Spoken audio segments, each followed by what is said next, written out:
嚟韓國除咗追星、睇演唱會、食好嘢，仲可以做啲咩？梗係變靚啦！今次呢，我就嚟咗韓國麗芬聚皮膚科醫院。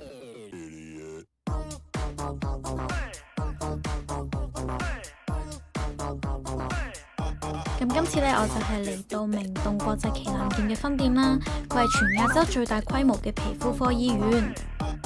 除咗醫美體驗之外，仲有一站式嘅其他活動體驗，例如人生4格、夾公仔機，甚至係提供韓國人最中意嘅咖啡。咁今次呢，我就係做 Emode FX 啦，同埋韓版超聲刀去解決我嘅包包面。啱啱做完之後呢，下顎線部分呢會有輕微嘅紅腫啦。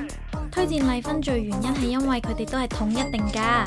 望到呢個即時效果呢，我都非常之期待1個月後啊！